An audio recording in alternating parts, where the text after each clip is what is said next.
Columbia Broadcasting System and its affiliated stations present Orson Welles and the Mercury Theater on the air in The War of the Worlds by H.G. Wells.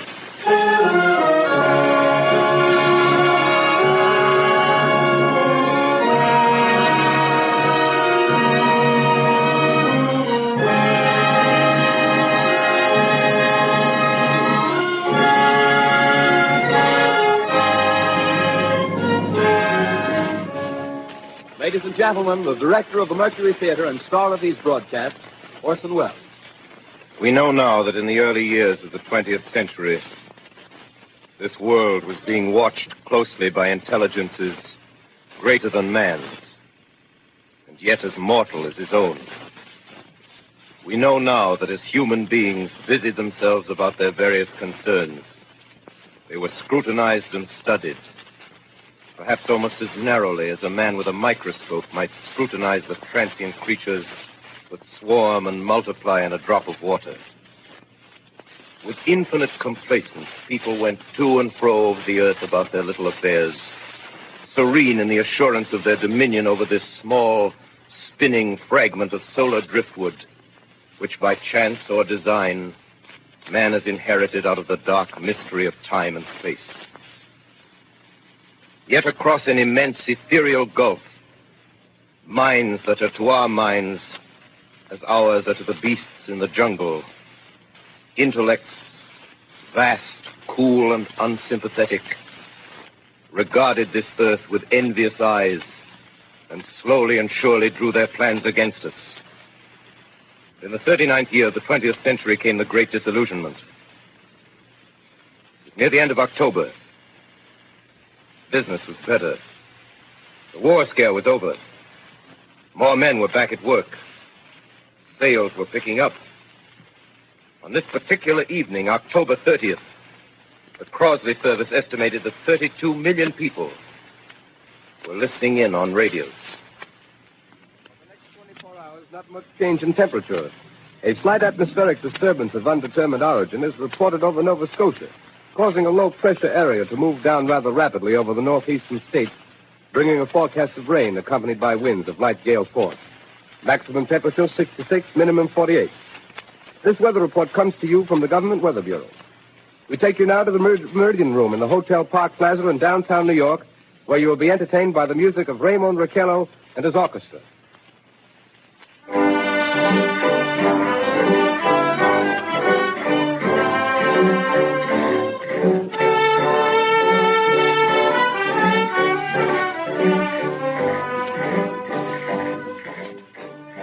Good evening, ladies and gentlemen.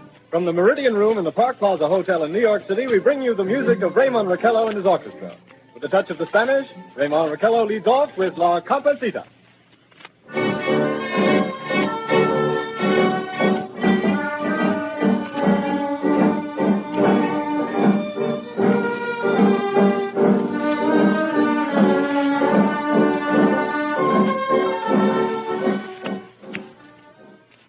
Ladies and gentlemen, we interrupt our program of dance music to bring you a special bulletin from the Intercontinental Radio News. At 20 minutes before 8 Central Time, Professor Farrell of the Mount Jennings Observatory, Chicago, Illinois, reports observing several explosions of incandescent gas occurring at regular intervals on the planet Mars. The spectroscope indicates the gas to be hydrogen and moving toward the Earth with enormous velocity. Professor Pearson of the observatory at Princeton confirms Farrell's observation and describes the phenomenon as, quote, like a jet of blue flame shot from a gun, unquote. We now return you to the music of Raymond Raquello, playing for you in the Meridian Room of the Park Plaza Hotel, situated in downtown New York.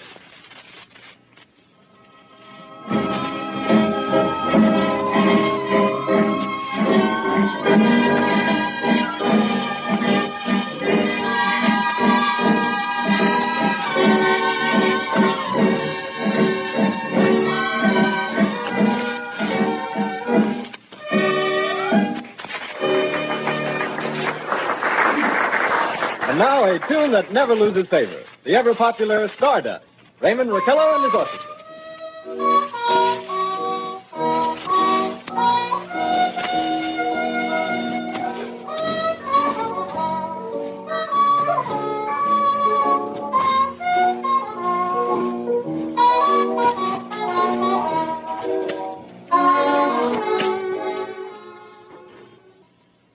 Ladies and gentlemen, following on the news given in our bulletin a moment ago, the Government Meteorological Bureau has requested the large observatories of the country to keep an astronomical watch on any further disturbances occurring on the planet Mars. Due to the unusual nature of this occurrence, we have arranged an interview with the noted astronomer, Professor Pearson, who will give us his views on this event. In a few moments, we will take you to the Princeton Observatory at Princeton, New Jersey. We return you until then to the music of Ramon Raquello and his orchestra.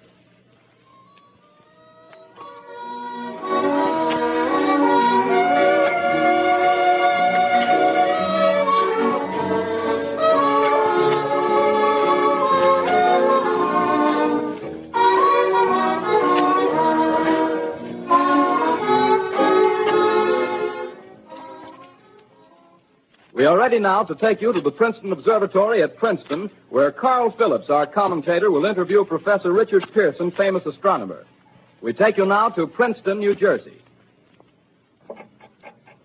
Good evening, ladies and gentlemen. This is Carl Phillips speaking to you from the observatory at Princeton. I'm standing in a large semicircular room, pitch black except for an oblong split in the ceiling. Through this opening, I can see a sprinkling of stars that cast a kind of frosty glow over the intricate mechanism of the huge telescope. The ticking sound you hear is the vibration of the clockwork. Professor Pearson stands directly above me on a small platform, peering through the giant lens. I'll ask you to be patient, ladies and gentlemen, during any delay that may arise during our interview. Besides the ceaseless watch of the heavens, Professor Pearson may be interrupted by telephone or other communications. During this period, he is in constant touch with the astronomical centers of the world. Professor, may I begin our questions? Any time, Mr. Phillips. Professor, would you please tell our radio audience exactly what you see as you observe the planet Mars through your telescope? Nothing unusual at the moment, Mr. Phillips. A red disk swimming in the blue sea. Transverse stripes across the disk. Quite distinct now because Mars happens to be at the point nearest the Earth, in opposition, as we call it. In your opinion, what do these transverse stripes signify, Professor Pearson? Not canals, I can assure you, Mr. Phillips. Although that's the popular conjecture of those who imagine Mars to be inhabited. From a scientific viewpoint, the stripes are merely the result of atmospheric conditions peculiar to the planet. Then you're quite convinced, as a scientist, that living intelligence as we know it does not exist on Mars? I should say the chances against it are 1,000 to 1. And yet, how do you account for these gas eruptions occurring on the surface of the planet at regular intervals? Phillips, I cannot account for it. By the way, Professor, for the benefit of our listeners, how far is Mars from the Earth? Approximately 40 million miles. Well, that seems a safe enough distance. Just a moment, ladies and gentlemen. Someone has just handed Professor Pearson a message. While he reads it, let me remind you that we are speaking to you from the observatory in Princeton, New Jersey, where we are interviewing the world-famous astronomer, Professor Pearson. One moment, please. Professor Pearson has passed me a message which he has just received. Professor, may I read the message to the listening audience? Certainly, Mr. Phillips. Ladies and gentlemen, I shall read you a wire addressed to Professor Pearson from Dr. Gray of the Natural History Museum, New York. Quote, 9:15 p.m. Eastern Standard Time. Seismograph registered shock of almost earthquake intensity occurring within a radius of 20 miles of Princeton. Please investigate. Signed, Lloyd Gray, Chief of Astronomical Division. Unquote. Professor Pearson, could this occurrence possibly have something to do with the disturbances observed on the planet Mars? Hardly, Mr. Phillips. This is probably a meteorite of unusual size, and its arrival at this particular time is merely a coincidence. However, we shall conduct a search as soon as daylight permits. Thank you, Professor. Ladies and gentlemen, for the past 10 minutes, we've been speaking to you from the observatory at Princeton, bringing you a special interview with Professor Pearson, noted astronomer. This is Carl Phillips speaking. We are returning you now to our New York studio.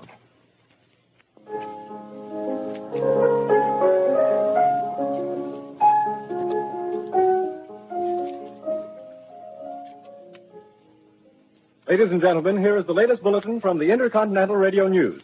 Toronto, Canada. Professor Morse of Macmillan University reports observing a total of 3 explosions on the planet Mars between the hours of 7:45 p.m. and 9:20 p.m. Eastern Standard Time. This confirms earlier reports received from American observatories. Now, nearer home, comes a special bulletin from Trenton, New Jersey. It is reported that at 8:50 p.m., a huge flaming object, believed to be a meteorite, fell on a farm in the neighborhood of Grover's Mill, New Jersey, 22 miles from Trenton. The flash in the sky was visible within a radius of several hundred miles, and the noise of the impact was heard as far north as Elizabeth. we have dispatched a special mobile unit to the scene, and we'll have our commentator, Carl Phillips, give you a word picture of the scene as soon as he can reach there from Princeton. In the meantime, we take you to the Hotel Martinet in Brooklyn, where Bobby Millett and his orchestra are offering a program of dance music.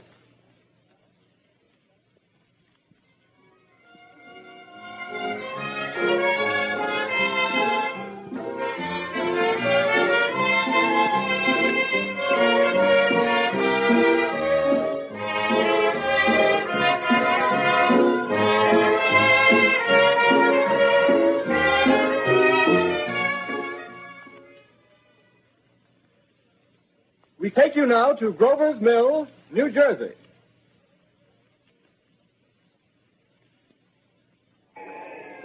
Ladies and gentlemen, this is Carl Phillips again, out at the Wilmot Farm, Grover's Mill, New Jersey. Professor Pearson and myself made the 11 miles from Princeton in 10 minutes. Well, I hardly know where to begin. To paint for you a word picture of a strange scene before my eyes, like something out of a modern Arabian Nights. Well, I just got here. I haven't had a chance to look around yet. I guess that's it. Yes, I guess that's the thing directly in front of me. Half buried in a vast pit. Must have struck with terrific force. The ground is covered with splinters of a tree. It must have struck on its way down. But I can see the object itself doesn't look very much like a meteor. At least not the meteors I've seen. It looks more like a huge cylinder. Has a diameter of, what would you say, Professor Pearson? What's that? What would you say, what's the diameter of this? About 30 yards. About 30 yards. The metal on the sheath is, well, I've never seen anything like it. The color is sort of yellowish white. The curious spectators now are pressing close to the object in spite of the efforts of the police to keep them back. They're getting in front of my line of vision. Would you mind standing one side, please? While the police are pushing the crowd back. Here's Mr. Wilmot, owner of the farm here. He may have some interesting facts to add. Mr. Wilmot, would you please tell the radio audience as much as you remember of this rather unusual visitor that dropped in your backyard? A step closer, please. Ladies and gentlemen, this is Mr. Wilmot. Well, I was listening to the radio. Closer and louder, please. Pardon me? Louder, please, closer. Yes. I was listening to the radio and kind of drowsing. That professor fellow was talking about Mars, so I was half chosen and half... Yes, Mr. Wilmot, and then what happened? Well, as I was saying, I was listening to the radio, kind of halfway. Yes, Mr. Wilmot, and then you saw something. Well, not first off. I heard something. And what did you hear? A hissing sound like this. Kind of like a 4th of July rocket. Yes, then what? I turned my head out the window and would have sworn I was asleep and dreaming. Yes? I seen a kind of greenish streak and then zingo. Something smacked the ground. Knocked me clear out of my chair. Well, were you frightened, Mr. Wilmot? Well, I ain't quite sure. I reckon I was kind of riled. Well, thank you, Mr. Wilmot. Thank you very much. Yeah, you want me to No, talk that's some quite more? all right. That's plenty. Ladies and gentlemen, you've just heard Mr. Wilmot, owner of the farm where this thing has fallen. I wish I could convey the atmosphere, the background of this fantastic scene. Hundreds of cars are parked in a field in back of us, and the police are trying to rope off the roadway leading into the farm, but it's no use. They're breaking right through. The car's headlights throw an enormous spotlight on the pit where the object's half buried. Now, some of the more daring souls now are venturing near the edge. Their silhouettes stand out against the metal sheen. One man wants to touch the thing. He's having an argument with the policeman. Now, the policeman wins. Now, ladies and gentlemen, there's something I haven't mentioned in all this excitement, but it's becoming more distinct. Perhaps you've caught it already on your radio. Listen, please. Do you hear it? It's a curious humming sound that seems to come from inside the object. I'll move the microphone nearer. Here. Now, we're not more than 25 feet away. Can you hear it now? Professor Pearson. Yes, Mr. Can you tell us the meaning of that scraping noise inside the thing? Possibly the unequal cooling of its surface. I say, do you still think it's a meteor, Professor? I don't know what to think. The metal casing is definitely extraterrestrial. Not found on this Earth. Friction with the Earth's atmosphere usually tears holes in a meteorite. This thing is smooth, and you can see it's cylindrical Just a minute. shape. Something's happening. Ladies and gentlemen, this is terrific. This end of the thing is beginning to flake off. The top is beginning to rotate like a screw, and the thing must be hollow. He's moving. Keep back there. Keep back there. Keep those men back. Keep back there. Keep those idiots back. He's off. The top flew. Look out there. Stand back. Ladies and gentlemen, this is the most terrifying thing I've ever witnessed. Wait a minute.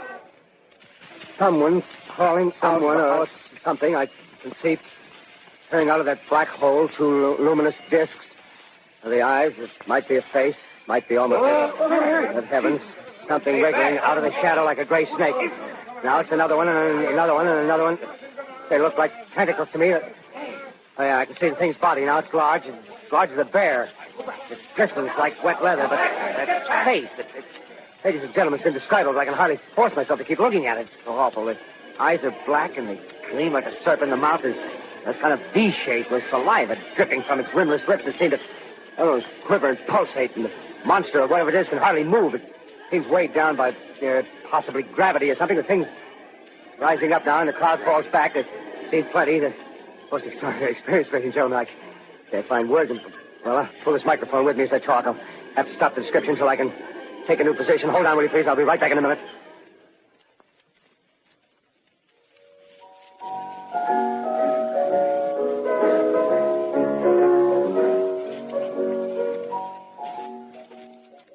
We are bringing you an eyewitness account of what's happening on the Wilmouth Farm, Grover's Mill, New Jersey.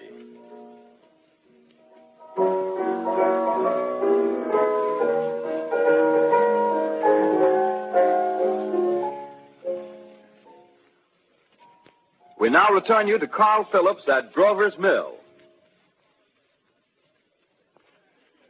Ladies and gentlemen, am I on?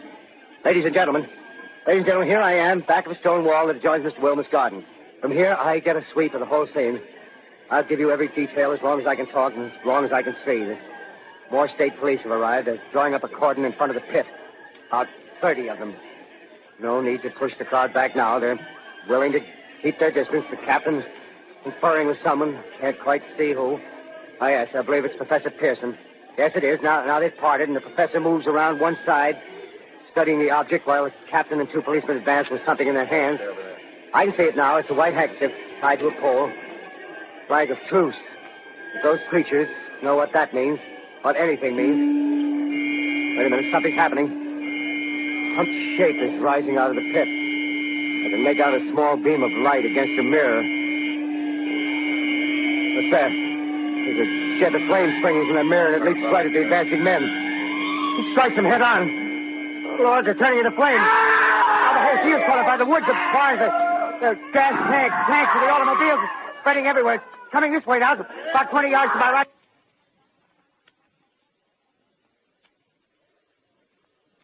Ladies and gentlemen, due to circumstances beyond our control, we are unable to continue the broadcast from Grover's Mill. Evidently, there's some difficulty with our field transmission. However, we will return to that point at the earliest opportunity. In the meantime, we have a late bulletin from San Diego, California. Professor Indelkoffer, speaking at a dinner of the California Astronomical Society, expressed the opinion that the explosions on Mars are undoubtedly nothing more than severe volcanic disturbances on the surface of the planet. We continue now with our piano interlude.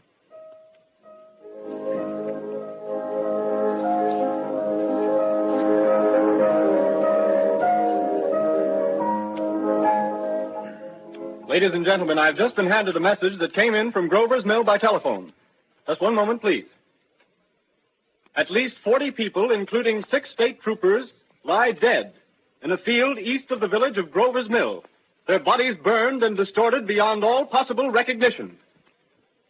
The next voice you hear will be that of Brigadier General Montgomery Smith, commander of the state militia at Trenton, New Jersey. I have been requested by the governor of New Jersey to place the counties of Mercer and Middlesex as far west as Princeton and east to Jamesburg under martial law. No one will be permitted to enter this area except by special pass issued by state or military authorities. 4 companies of state militia are proceeding from Trenton to Grover's Mill and will aid in the evacuation of homes within the range of military operations. Thank you. You have just been listening to General Montgomery Smith, commanding the state militia at Trenton. In the meantime, further details of the catastrophe at Grover's Mill are coming in. The strange creatures, after unleashing their deadly assault, crawled back in their pit and made no attempt to prevent the efforts of the firemen to recover the bodies and extinguish the fire. The combined fire departments of Mercer County are fighting the flames which menace the entire countryside. We have been unable to establish any contact with our mobile unit at Grover's Mill, but we hope to be able to return you there at the earliest possible moment. In the meantime, we take you to... Just one moment, please.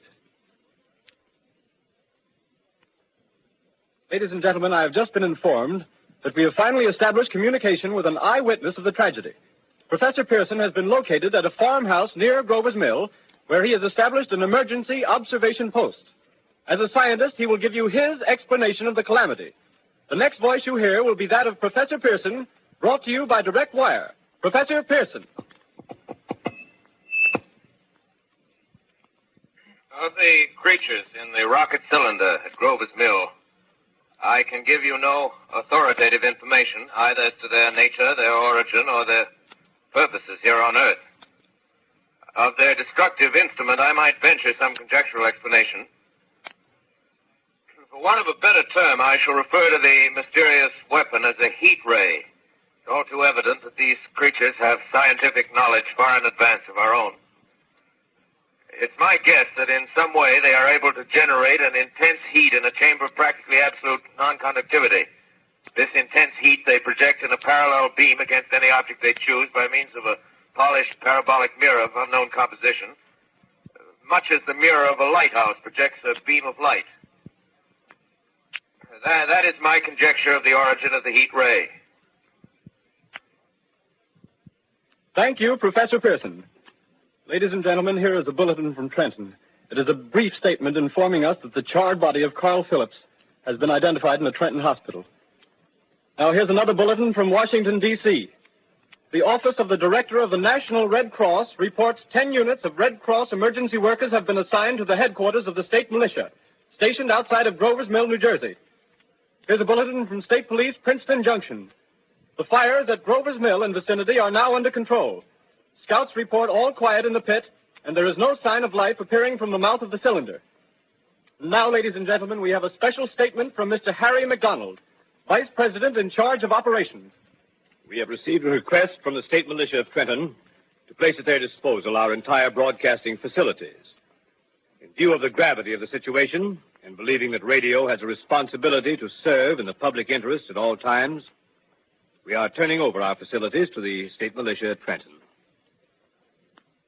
We take you now to the field headquarters of the state militia near Grover's Mill, New Jersey. This is Captain Lansing of the Signal Corps, attached to the state militia, now engaged in military operations in the vicinity of Grover's Mill. Situation arising from the reported presence of certain individuals of unidentified nature is now under complete control. The cylindrical object, which lies in a pit directly below our position, surrounded on all sides by 8 battalions of infantry, without heavy field pieces, but adequately armed with rifles and machine guns. All cause for alarm, if such cause ever existed, is now entirely unjustified. The things, whatever they are, do not even venture to poke their heads above the pit. I can see their hiding place plainly in the glare of the searchlights here. With all their reported resources, these creatures can scarcely stand up against heavy machine gun fire. Anyway, it's an interesting outing for the troops. I can make out their khaki uniforms crossing back and forth in front of the lights. Looks almost like a real war.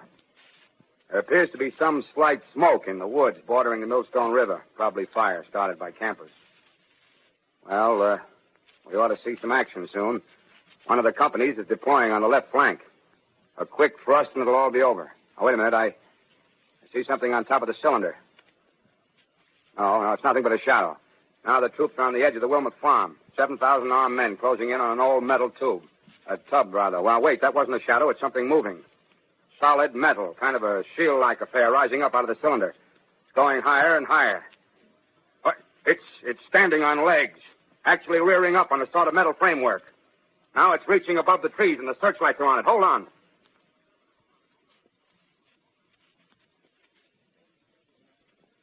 Ladies and gentlemen, I have a grave announcement to make.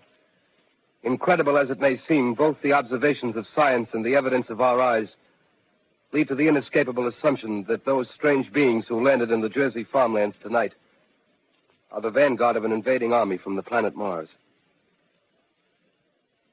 The battle which took place tonight at Grover Mills has ended in one of the most startling defeats ever suffered by an army in modern times. 7,000 men armed with rifles and machine guns pitted against a single fighting machine of the invaders from Mars.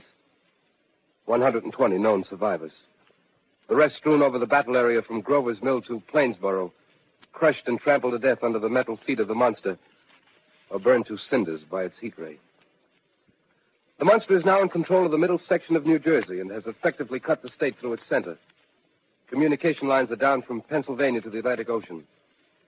Railroad tracks are torn and service from New York to Philadelphia discontinued, except routing some of the trains through Allerton and Phoenixville.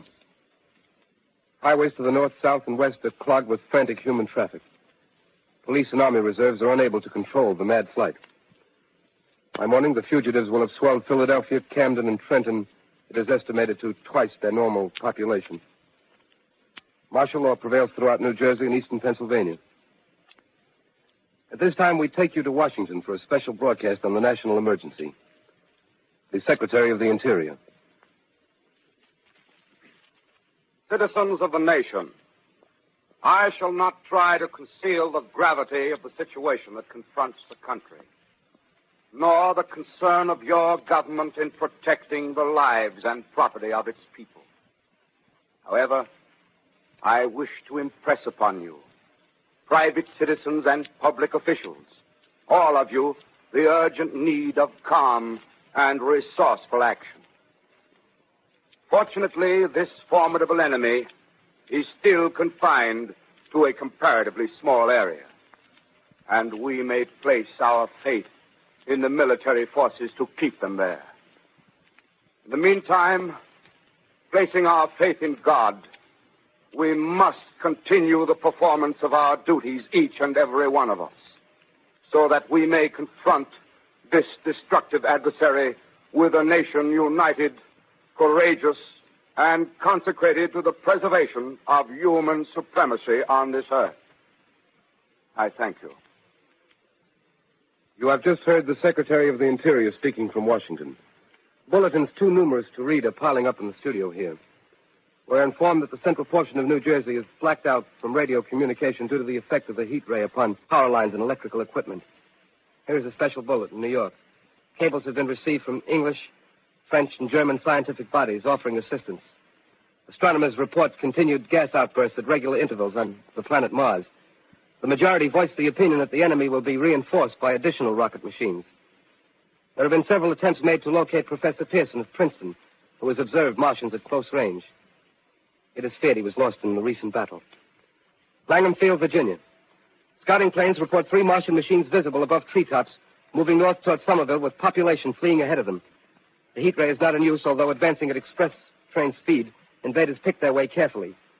They seem to be making a conscious effort to avoid destruction of cities and countryside. However, they stop to uproot power lines, bridges, and railroad tracks. Their apparent objective is to crush resistance, paralyze communication, and disorganize human society. Here is a bulletin from Basking Ridge, New Jersey. Coon hunters have stumbled on a second cylinder similar to the first, embedded in the great swamp 20 miles south of Morristown. Army field pieces are proceeding from Newark to blow up the second invading unit before the cylinder can be opened and the fighting machine rigged. They are taking up a position in the foothills of Watchung Mountains. Another bulletin from Langham Field, Virginia. Scouting planes report enemy machines, now 3 in number, increasing speed northward, kicking over houses and trees in their evident haste to form a conjunction with their allies south of Morristown. Machines also sighted by telephone operator east of Middlesex within 10 miles of Plainfield. Here's a bulletin from Winston-Field, Long Island. A fleet of Army bombers carrying heavy explosive flying north in pursuit of enemy. Scouting planes act as guides. They keep the speeding enemy in sight. Just a moment, please, ladies and gentlemen. We've run special wires to the artillery line in adjacent villages to give you direct reports in the zone of the advancing enemy. First, we take you to the battery of the 22nd Field Artillery, located in the Watchung Mountains.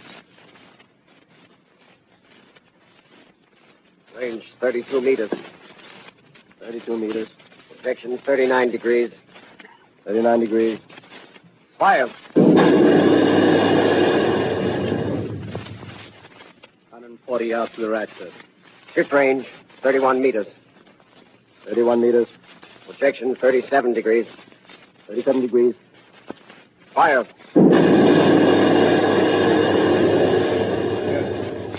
Hit, sir. Got the tripod of one of them. That's off. The others are trying to repair it. Quick, get the range. Shift 50-30 meters. 30 meters. Projection 27 degrees. 27 degrees. Fire.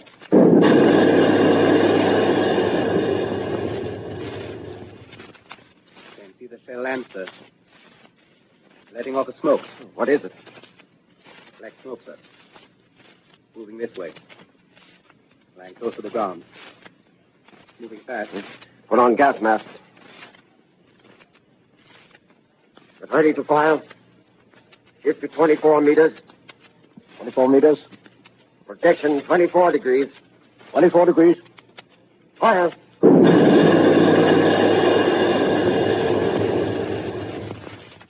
Still can't see, sir.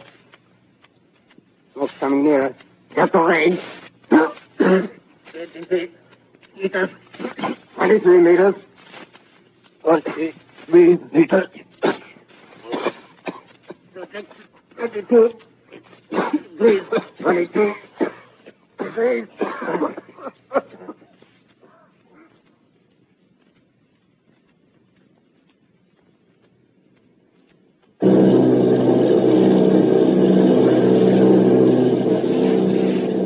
Army bombing plane B-843 off Bayonne, New Jersey. Lieutenant Vogt, commanding 8 bombers, reporting to Commander Fairfax, Langham Field. This is Vogt reporting to Commander Fairfax, Langham Field. Enemy tripod machines now in sight. Reinforced by 3 machines from the Morristown cylinder. 6 altogether. 1 machine partially crippled. Believed hit by shell from Army gun in Watchung Mountains. Guns now appear silent. A heavy black fog hanging close to the earth of extreme density, nature unknown. No sign of heat ray. Enemy now turns east, crossing Passaic River into the Jersey marshes. Another straddles the Pulaski Skyway. Evident objective is New York City. They're pushing down a high-tension power station. The machines are close together now, and we're ready to attack. Planes circling, ready to strike. 1,000 yards, and we'll be over the first.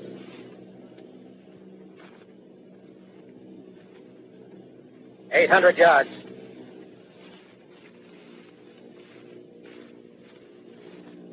$600.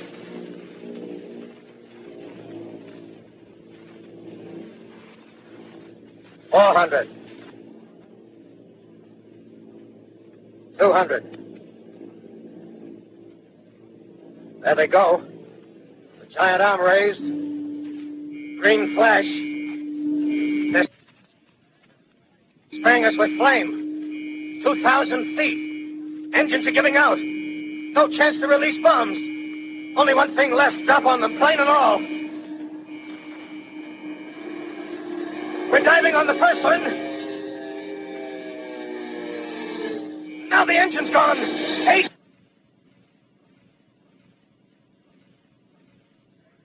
This is Bayonne, New Jersey, calling Langham Field. This is Bayonne, New Jersey, calling Langham Field. Come in, please. This is Langham Field. Go ahead. 8 Army bombers in engagement with enemy tripod machines over Jersey Flats. Engines incapacitated by heat ray. All crashed. 1 enemy machine destroyed. Enemy now discharging heavy black smoke in direction of... Newark, New Jersey. This is Newark, New Jersey. Warning. Poisonous black smoke pouring in from Jersey marshes. Reaches South Street. Gas masks useless. Urge population to move into open spaces. Automobiles use routes 7, 23, 24. Avoid congested areas. Smoke now spreading over Raymond Boulevard.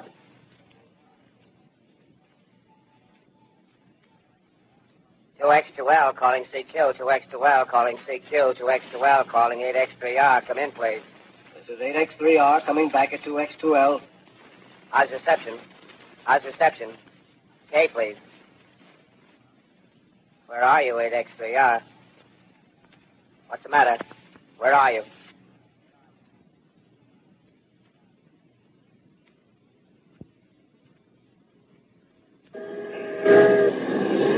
I'm speaking from the roof of Broadcasting Building. I'm speaking from the roof of Broadcasting Building, New York City. Bells you hear are ringing to warn the people to evacuate the city as Martians approach.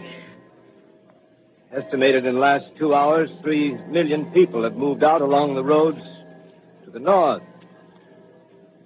Hutchison River Parkway is still kept open for motor traffic. The void bridges to Long Island hopelessly jammed. All communication with Jersey Shore closed 10 minutes ago. No more defenses. Our army is wiped out. Artillery, Air Force, everything wiped out. This may be the last broadcast. We'll stay here to the end. People are holding service here below us in the cathedral. Now I look down the harbor, all manner of boats, overloaded with fleeing population pulling out from docks. Streets are all jammed. Noise and crowds like New Year's Eve in city. Wait a minute. The enemy is now in sight above the Palisades. Five great machines. First one is crossing the river. I can see it from here, wading the Hudson like a man wading through a brook. A bulletin is handed me. Martian cylinders are falling all over the country. One outside of Buffalo, one in Chicago, St. Louis. Seem to be timed and spaced. Now the first machine reaches the shore. He stands watching, looking over the city. The steel cowlish head is even with the skyscrapers. He waits for the others. They rise like a line of new towers on the city's west side. Now they're lifting their metal hands. This is the end now. Smoke comes out, black smoke drifting over the city.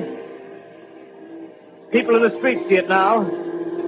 They're running toward the East River, thousands of them, dropping in like rats. Now the smoke's spreading faster. It's reached Times Square. People are trying to run away from it, but it's no use. They're falling like flies.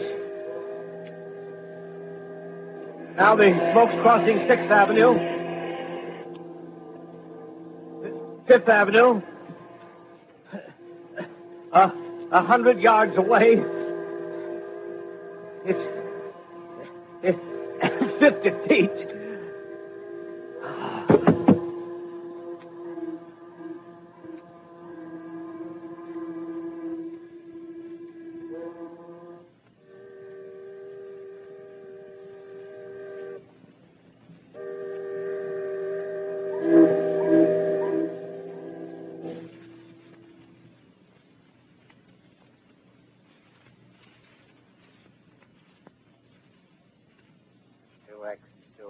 Calling, say Q. 2X2L calling, say Q. 2X2L calling, say Q, New York. Isn't there anyone on the air? Isn't there anyone on the air? Isn't there anyone? 2X2L.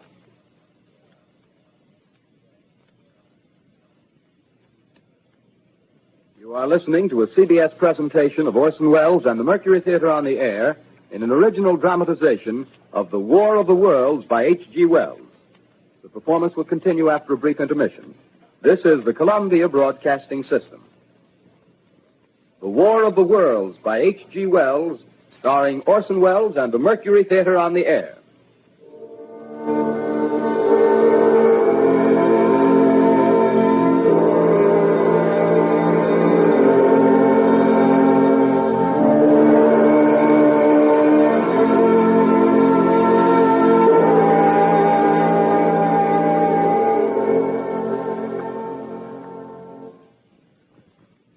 I set down these notes on paper. I'm obsessed by the thought that I may be the last living man on Earth. I've been hiding in this empty house near Grover's Mill. A small island of daylight cut off by the black smoke from the rest of the world. All that happened before the arrival of these monstrous creatures in the world now seems part of another life.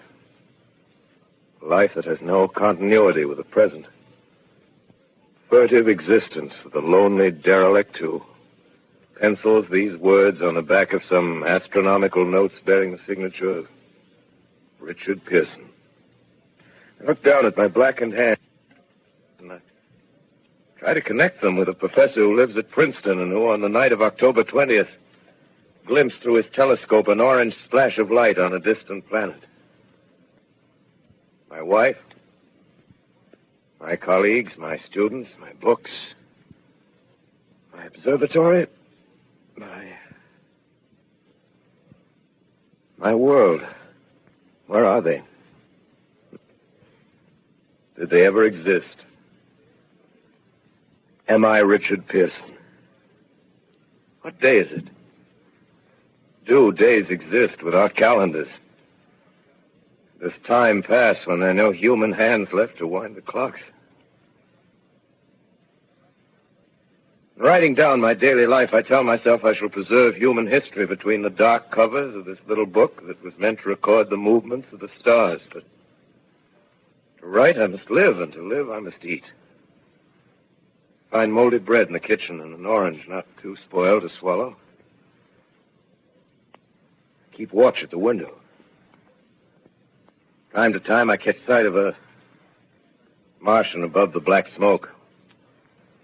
The smoke still holds the house in its black coil, but at length there's a hissing sound, and suddenly I see a Martian mounted on his machine, spraying the air with a jet of steam as if to dissipate the smoke. I watch in a corner as his huge metal legs nearly brush against the house.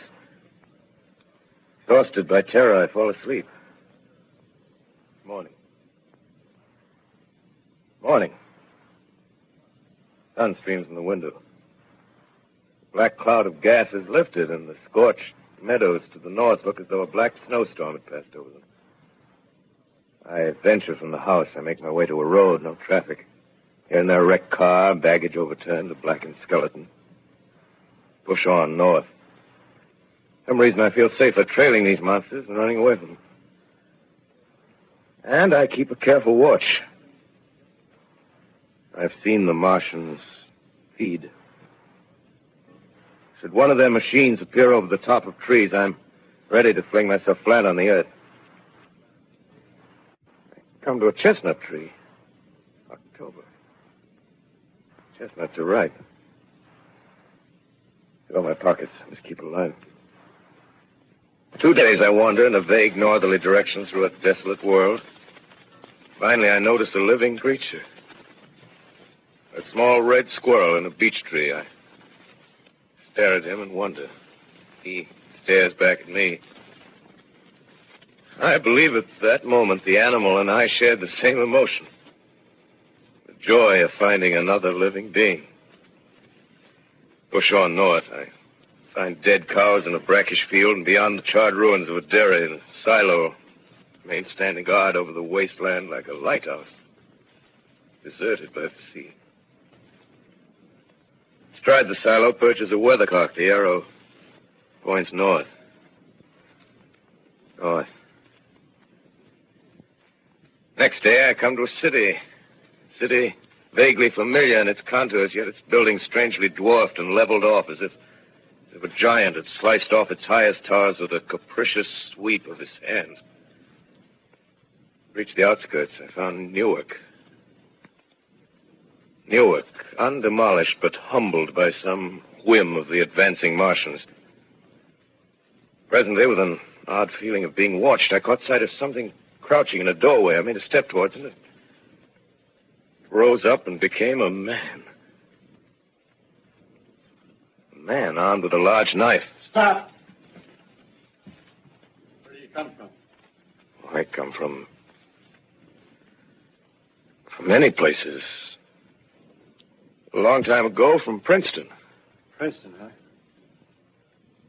That's near Grover's Mill. Yes. Grover's Mill. There's no food here. This is my country. All this end of town down the river. There's only food for one. Which way are you going? I don't know. I guess I'm looking for people. Hey, what was that? Did you hear something just then? No. Only a bird. A live bird. Yeah. You get to know that birds have shadows these days. Hey, we're in the open here. Let's crawl in this doorway here and talk. Have you seen any Martians? No. They've gone over to New York. Night, the sky's alive with their lights, just as if people were still living in it. By daylight, you can't see them. 5 days ago, a couple of them carried something big across the flats from the airport. I think they're learning how to fly. Fly? Yeah, fly. Hmm. Well, it's all over with humanity. Stranger, there's still you and I. 2 of us left. Yeah. They got themselves in solid. They wrecked the greatest country in the world. Those green stars, they're probably falling somewhere every night. They've only lost one machine. There isn't anything to do. We're done. We're licked. Where were you? You're in a uniform. Yeah, what's left of it. I was in the militia. National Guard. That's good. There wasn't any war.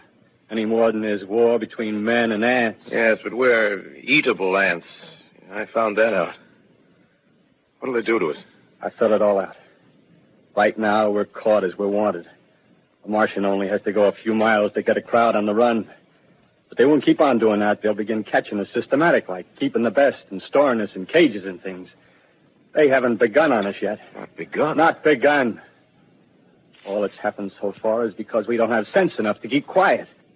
Bothering them with guns and such stuff and losing our heads and rushing off in crowds. Now, instead of our rushing around blind, we got to fix ourselves up. Fix ourselves up according to the way things are now. Cities, nations, civilization, progress. Yes, but if that's so, what is there to live for? Well, there won't be any more concerts for 1,000,000 years or so, and no nice little dinners at restaurants. If it's amusement you're after, I guess the game's up. What is there left? Life, that's what. I want to live. Yeah, and so do you. We're not going to be exterminated. And I don't mean to be caught either. Tamed and fattened and bred like an ox. What are you going to do? I'm going on. Right under their feet. I got a plan. We men as men, we're finished. We don't know enough. We got to learn plenty before we got a chance. We've got to live and keep free while we learn, see? I've thought it all out, see? Well, tell me the rest. Well, it isn't all of us that are made for wild beasts. That's what it got to be. That's why I watched you. Watched you. All those little office workers that used to live in these houses. They be no good. They haven't any stuff in them. They used to run off to work. I've seen hundreds of them running to catch their commuter's train in the morning, afraid they'd get canned if they didn't. Running back at night, afraid they wouldn't be in time for dinner. Lives insured and a little invested in case of accidents. Yeah, and on Sundays, worried about the hereafter. Well, the Martians, they'll be a godsend for those guys. Nice, roomy cages, good food, careful breeding, no worries.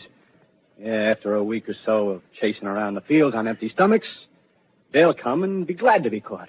You've thought it all out, haven't you? Sure, you bet I have. That isn't all.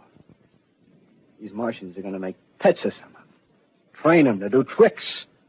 Who knows, get sentimental over the pet boy who grew up and had to be killed.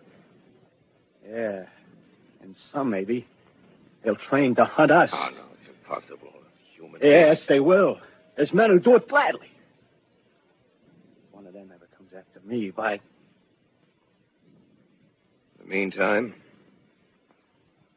you and I and others like us, where are we to live when the Martians own the Earth? I got it all figured out. We'll live underground. I've been thinking about the sewers. Under New York, there are miles and miles of them. The main ones, they're big enough for anybody. And there's cellars, vaults, underground storerooms, railway tunnels, subways. You begin to see, huh? We'll get a bunch of strong men together. No weaklings. That rubbish, out. As you meant me to go. Well, I gave you a chance, didn't I? Won't quarrel about that. Go on. Well, we got to make safe places for us to stay in, see? Get all the books we can. Science books. That's where men like you come in, see? We raid the museums. We'll even spy on the Martians. May not be so much we have to learn before... Listen. Just imagine this. 4 or 5 of their own fighting machines suddenly start off. Heat rays right and left. Not a Martian in them. Not a Martian in them, see? But men. Men who've learned the way how. May even be in our time. Gee. Imagine having one of them lovely things with a heat ray wide and free. We'd turn it on Martians. We'd turn it on men. We'd bring everybody down on their knees. That's your plan. You, me, a few more of us. We'd own the world. I see. Hey. Hey, what's the matter? Where are you going? Not to your world. Bye, stranger. Well, after parting with the artilleryman, I came at last to the Holland Tunnel. I entered that silent tube. Anxious to know the fate of the great city on the other side of the Hudson. Cautiously, I came out of the tunnel and made my way up Canal Street. Reached 14th Street, and there again were black powder and several bodies and an evil, ominous smell from the gratings of the cellars of some of the houses. I wandered up through the 30s and 40s. Stood alone on Times Square. Caught sight of a lean dog running down 7th Avenue with a piece of dark brown meat in his jaws and a pack of starving mongrels at his heels. Made a wide circle around me as though he feared I might prove a fresh competitor. Walked up Broadway in the direction of that strange powder, past silent shop windows, displaying their mute wares to empty sidewalks. Past the Capitol Theater, silent, dark.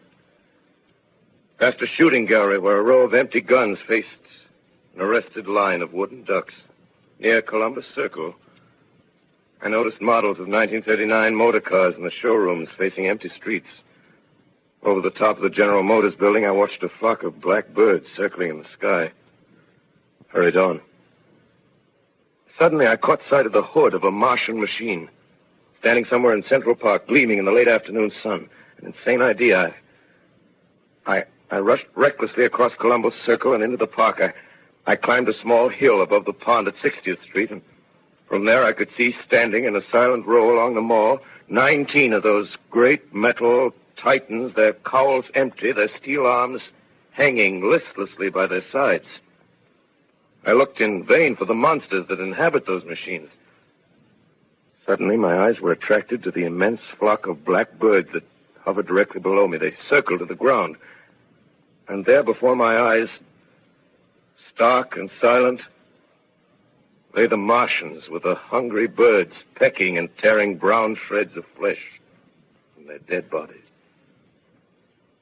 Later, when their bodies were examined in laboratories, it was found that they were killed by the putrefactive and disease bacteria against which their systems were unprepared. Slain, after all, man's defenses had failed by the humblest thing that God, His wisdom, has put upon this earth. Before the cylinder fell, there was a general persuasion that through all the deep of space, no life existed beyond the petty surface of our minute sphere. Now we see further. Dim and wonderful is the vision I've conjured up in my mind of life spreading slowly from this little seedbed of the solar system throughout the inanimate vastnesses of sidereal space. But a remote dream, maybe that the destruction of the Martians is only a reprieve to them and not to us. Is the future ordained, perhaps? Strange it now seems to sit in my peaceful study at Princeton, writing down this last chapter of the record, begun at a deserted farm in Grover's Mill. Strange to watch children playing in the streets. Strange to see young people strolling on the green where the new spring grass heals the last black scars of a bruised earth. Strange to watch the sightseers enter the museum where the disassembled parts of a Martian machine are kept on public view. Strange when I recall the time when I first saw it. Bright and clean-cut, hard and silent under the dawn of that last great day.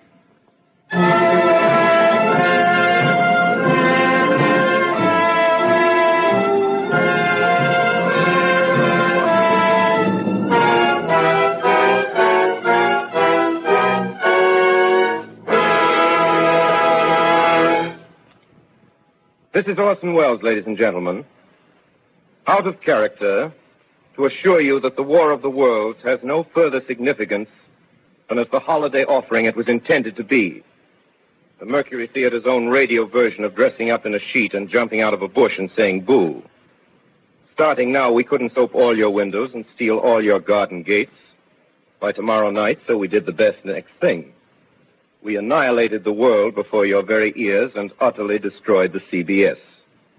You will be relieved, I hope, to learn that we didn't mean it, and that both institutions are still open for business. So goodbye, everybody, and remember, please, for the next day or so, the terrible lesson you learned tonight. That grinning, glowing, globular invader of your living room is an inhabitant of the pumpkin patch, and if your doorbell rings and nobody's there, that was no Martian. It's Halloween.